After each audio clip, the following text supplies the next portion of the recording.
Imperative sentence को direct speech से indirect speech में कैसे बदलेंगे, ये आपको आज की इस वीडियो में बताने का हम प्रयास करेंगे। तो आइए हम अपनी वीडियो को स्टार्ट करते हैं। और आपसे एक रिक्वेस्ट है कि यदि आपने जो है टेंस अभी तक नहीं देखा है तो आप प्लेलिस्ट में जा करके पूरा टेंस जो है कंप्लीट देख सकते हैं। एक्टिव पैसिव भी पूरा जो है कंप्लीट पढ़ाई जा चुकी है, उसे भी आप देख सकते हैं। और नरेशन भी एक दो वीडियो और बनेगी जिसमें पूरा नरेशन आपका भी कंप्लीट हो जाएगा। तो आइए हम अपनी वीडियो को स्टार्ट करते हैं। आपसे एक रिक्वेस्ट है कि यदि आपको ये वीडियो अच्छी लगे तो अपने दोस्तों तक शेयर ज़रूर करिएगा और चैनल पे यदि नए हैं तो चैनल को सब्सक्राइब कर लीजिएगा। आइए देखिए, सबसे पहले यहाँ पर जो स्क्रीन पे आप देख पा रहे होंगे दिया है कि the teacher said to the students, the teacher said to the students stand up. अब आपको करना क्या है, बहुत ही आसान बात मैं आपको समझाने का प्रयास करूंगा। देखिए, आप जानते हैं कि एक कामा के इधर का जो भाग होता है उसे हम कहते हैं रिपोर्टिंग वर्ब। क्या कहते हैं? Reporting verb. और जो दोनों कामा के अंदर का जो भाग होता है उसे हम कहते हैं रिपोर्टेड स्पीच। ठीक है, ये शर्त कब लगेगी, ये बातें याद रखिएगा। यदि आपका रिपोर्टेड स्पीच यानी दोनों कामा के अंदर का जो भाग है वो यदि जो सेंटेंस दिया गया है इसमें यदि सेंटेंस यदि इम्परेटिव सेंटेंस होगा और सिंपल सेंटेंस होगा तब आपको जो हम नियम बताने जा रहे हैं ये नियम लागू होगा, अन्यथा ये नियम लागू नहीं होगा। ये क्या करेंगे, याद रखिएगा कि यदि आपका जो रिपोर्टिंग वर्ब यानी एक कामा की दर का जो भाग है वो पास्ट में होना चाहिए और दोनों कामा के अंदर यानी इनवर्टेड कामा के अंदर का जो भाग वो इम्परेटिव सेंटेंस होना चाहिए और सिंपल होना चाहिए, तब क्या करेंगे आप इस पूरे सेंटेंस को आप पढ़ेंगे और उस पढ़ने के बाद उसका भाव देखेंगे। भाव के अनुसार आप जो है सैड टू को आर्डर्ड में बदल देंगे, या नहीं तो सैड टू को रिक्वेस्टेड में बदल देंगे, या नहीं तो सैड टू को एडवाइज्ड में बदल देंगे। ठीक है, और कामा नोट कामा को हटा करके अब आप न दैट लिखेंगे न इफ़ लिखेंगे, अब आपको क्या करना है, टू लिखना है। ठीक है, आइए हम आपको समझाने का प्रयास करते हैं। देखिए, सबसे पहले क्या करेंगे, द टीचर दिया है, द टीचर हम लिख लेंगे। ठीक है, अब इसका पूरा अर्थ देखिए। पहले the teacher said to the students यानी टीचर ने स्टूडेंट्स से कहा स्टैंड अप, खड़े हो जाओ। तो टीचर स्टूडेंट्स को क्या करेंगे, आर्डर देंगे। ठीक है, तो यहाँ भाव के अनुसार भाव क्या कर रहा है कि the teacher said to the students यानी अध्यापक ने बच्चों से कहा स्टैंड अप, खड़े हो जाओ। तो ये आपको लग रहा है कि टीचर क्या कर रहे हैं, बच्चों को आर्डर दे रहे हैं। ठीक है, तब आप क्या करेंगे, द टीचर को टीचर लिख लेंगे और सेड टू को क्या करेंगे, आर्डर्ड में लिख देंगे। ठीक है, सेड टू को आर्डर्ड में लिख देंगे। द स्टूडेंट्स जो है उसे द स्टूडेंट्स लिख देंगे। फिर कामा नोट कामा की जगह टू कंजक्शन का प्रयोग करेंगे और बाकी जो स्टैंड अप लिखा है उसे हम सेम टू सेम लिख लेंगे। बात समझ में आ गई? एक बार फिर देखिए, यहाँ देखिए इस सेंटेंस को, my father said to me, मेरे पिता ने मुझसे कहा go to the doctor, doctor के पास जाओ। ठीक है, गो टू द डॉक्टर। ठीक है, अब देखिए my father said to me, मेरे पिता ने मुझसे कहा, तो पिता आपको क्या करेंगे, एडवाइस देते हैं ना, सलाह देते हैं। आर्डर भी मान सकते हैं लेकिन यहाँ पर सलाह की बात होगी क्योंकि डॉक्टर के पास जाएंगे तो डॉक्टर सलाह, यहाँ सलाह से तात्पर्य ले लेंगे। ठीक है, तो पिता ने बच्चे से कहा, उसे सलाह दिया कि आप क्या करिए, डॉक्टर के पास जाइए। ठीक है, तो आप करेंगे द माई फादर, जहाँ पर लिखा माई फादर लिख लेंगे। सैड टू को आप यहाँ एडवाइज्ड में बदल देंगे।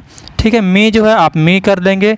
ठीक है, और कामा नोट कामा की जगह टू कंजक्शन कर देंगे और बाकी जो सेम टू सेम इसमें सेंटेंस लिखा है वो सेम टू सेम आप लिख लेंगे। ठीक है, अगला सेंटेंस देखिए, इसमें दिया गया है कि ही सेड टू मी, उसने मुझसे कहा please lend me my pen. ठीक है, तो अब देखेंगे आपकी दोनों कामा के अंदर यानी इन्वर्टेड कामा के अंदर जो है अगर आपको प्लीज़ दिखाई दे दिया, ठीक है, तो सेड टू को तुरंत आप क्या करेंगे, रिक्वेस्टेड में बदलेंगे क्योंकि प्लीज़ करेंगे तो रिक्वेस्टेड ही होगा। ठीक है, तो ही को हम यही लिखेंगे, सेड टू क्या कर देंगे, रिक्वेस्टेड में कर देंगे। मी को आप मी लिख लीजिएगा।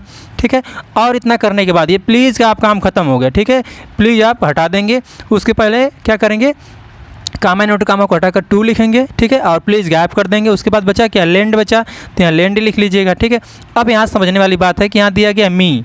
ठीक है, और मी क्या है, फर्स्ट पर्सन का सब्जेक्ट होता है। जो फर्स्ट पर्सन होता है वो हम जो फर्स्ट पर्सन ये हम क्या करते हैं, सब्जेक्ट में ले जाकर चेंज करते हैं। तो फर्स्ट पर्सन सब्जेक्ट में लाएंगे ही में, तो ही का आप जो इसे देखिए ही का जो ऑब्जेक्टिव केस होगा वो हिम होता है, तो यहाँ हिम लिख लेंगे। ठीक है, अब माई यहाँ लिखा गया तो माई भी फर्स्ट पर्सन है, उसे भी आप ले जाएंगे उसी में सब्जेक्ट में। तो यहाँ पर देखिए माई क्या है, पॉसेसिव केस है, तो ही का पॉसेसिव केस क्या होता है, हीज होता है, तो यहाँ हम हीज लिख दिए हैं। फिर पेन लिखेंगे।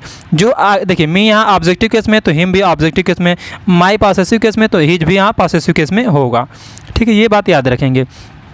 अगला देखिए, the doctor said to me यानी डॉक्टर ने मुझसे कहा टेक मेडिसिन एट टाइम, कि दो क्या करो, दवा आप समय पर लो। तो दवा आप समय पर लो, डॉक्टर क्या करता है, आपको एडवाइस देता है। तो डॉक्टर को आप डॉक्टर लिखेंगे, सेड टू क्या कर देंगे, एडवाइस में बदल देंगे, मी की जगह मी लिखेंगे। कामा नोट कामों को हटाकर आप टू कंजक्शन का प्रयोग करेंगे, बाकी जो सेम टू सेम आप उसी तरह से लिख लेंगे। ठीक है, तो एक बात याद रखेंगे, जैसा सेंटेंस होगा भाव के अनुसार आप क्या करेंगे, रिक्वेस्टेड में, आर्डर में, एडवाइस में सेड टू को चेंज कर देंगे, कामा नोट कामा को हटा करके टू कंजक्शन का प्रयोग कर लेंगे। यदि आपका जो इसमें जो इन्वर्टेड कामा के अंदर जो सेंटेंस दिया गया वो सिंपल होगा तो।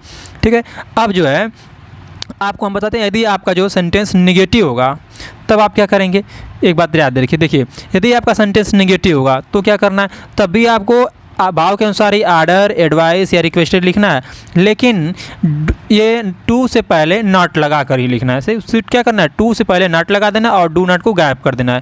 ठीक है, बहुत ही आसान है भी, इसे भी हम समझाने का प्रयास करते हैं। देखिए यहाँ दिया गया, my mother said to me, मेरी माता ने मुझसे कहा, don't go outside in the night. ठीक है, तो माई मदर को आप माई मदर लिख लेंगे, सेड टू को आर्डर बदल देंगे। ठीक है, अब आपकी माँ क्या कहें, आपको आर्डर दे रहे हैं कि आप जो है बाहर रात में मत जाओ।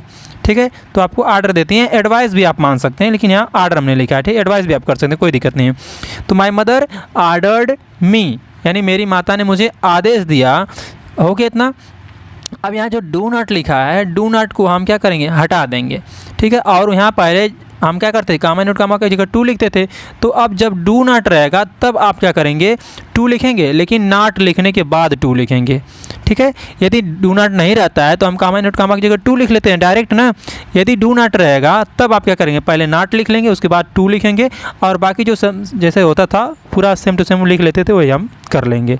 ठीक है, एक बार और देखिए दूसरा, यहाँ दिया है कि my father said to me, मेरे पिता ने मुझसे कहा, डोंट एब्यूज़ एनीवन, किसी को गाली मत दो। ठीक है, तो एडवाइस दे रहे हैं। ठीक है, माई फादर को आप माई फादर लिख देंगे, सेड टू को एडवाइस में बदलेंगे, क्योंकि आपके पिता आपको एडवाइस दे रहे हैं, सलाह दे रहे हैं, किसी को गाली मत दो। ठीक है, तो एडवाइस्ड हो गया, मी को हम मी लिख लेंगे। अब हमने कहा आपको कि यदि डू नॉट से स्टार्ट होगा तो पहले नॉट लिखेंगे, उसके बाद टू लिखेंगे।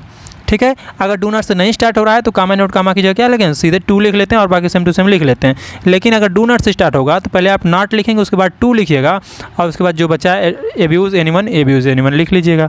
ठीक है, अगला देखिए, अगला सेंटेंस है कि इसमें दिया गया है कि doctor said to me, don't run in the sun. Sun मतलब होता है सूरज भी होता है, धूप भी होता है, तो यहाँ धूप से तात्पर्य। ठीक है, डॉक्टर ने मुझसे कहा कि धूप में मत दौड़ो। ठीक है, तो आपको एडवाइस देंगे डॉक्टर, तो डॉक्टर को आप डॉक्टर लिखेंगे, सेड टू क्या करेंगे, एडवाइस में कर देंगे, मी को मी लिख लेंगे। ठीक है, अब डू नॉट जब दिया है तो हमने कहा जब भी डू नॉट होगा तो पहले नॉट लिखेंगे, उसके बाद टू लगाएंगे, और फिर उसके बाद जो बचा है आपका उसे आप सेम टू सेम लिख लेते हैं।